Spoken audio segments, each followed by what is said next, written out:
ఒక కస్టమర్కి సాటర్డే వచ్చేసి ఫంక్షన్ ఉంది. సో తనకి టుమారో అయితే మనము బ్లౌజ్ విత్ స్టిచ్చింగ్తో డెలివరీ చేయాలన్నమాట. అది కూడా ఇప్పుడు ఈవినింగ్ వచ్చి ఇచ్చేసి వెళ్ళారనమాట. సో ఇంకా అందుకని ఇమీడియట్గా తనది కొంచెం అర్జెంట్ ఉంది కాబట్టి తను బ్లౌజ్ పెట్టాము. అది అసలు ఎంతవరకు వచ్చిందో ఏంటో ఒకసారి వెళ్ళి చూసేద్దాం. ఇదే అనమాట రిక్వైర్మెంట్.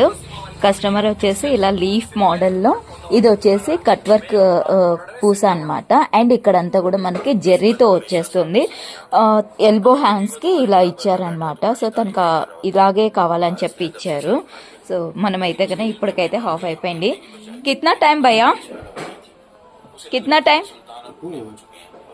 2 hours. ఓకే.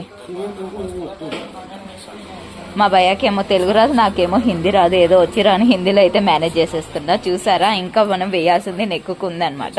సో ఇది ఎలాగైనా సరే టుమారో మనము ఈవినింగ్ కల్లా ఇమీడియట్గా అయితే స్టిచ్చింగ్ చేసి ఇచ్చేసేయాలన్నమాట. సో మీకు కూడా ఎవరికైనా కావాలి అంటే కన్నా స్క్రీన్ పైన ఉన్న నెంబర్కి అయితే ఆర్డర్ అయితే కన్నా ప్లేస్ చేసేసుకోండి. అండ్ మీకు ఇవే కాదు ఇంకా ఎలాంటి వర్క్స్ కావాలన్నా కూడా మేమైతే కన్నా చేసి ఇస్తామన్నమాట. Thank you for watching.